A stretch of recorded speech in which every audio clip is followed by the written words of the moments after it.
Okay, YouTube, in this video we're going to continue our exploration of transformations of functions, and all I want to really do is work through an example of combining vertical and horizontal shifts.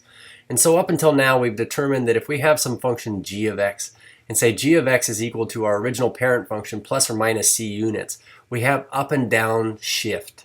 And if we have g of x, which is some transform function, which is really equal to f of x plus or minus c, where the c value are the constants inside here with the x, then we have left and righty shift, and it's opposite as a matter of fact.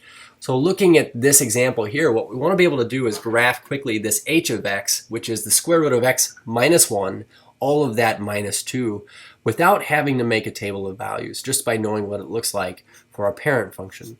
So knowing that our square root function, the parent function at least, f of x, starts at 0, 0, goes through 1, 1.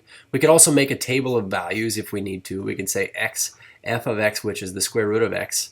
I'll plug in some convenient values like, let's say, 0, 1, 4, and 9, but we would say the square root of 0 is 0, square root of 1 is 1, square root of 4 is 2, and the square root of 9 is 3.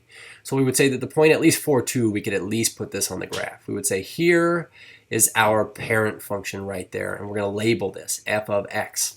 What I know though is this: because we've explored some vertical and horizontal translations, this negative 1 in here is our left and righty shift because it's altering the x values, where this minus 2 on the outside is up and downy translation because it's really altering the overall y values.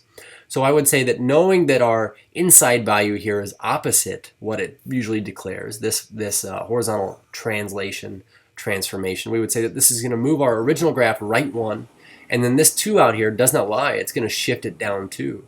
So really what we're going to do is we're going to maybe graph the parent function, but then pick all of our points up and we're going to shift them right 1 and down 2.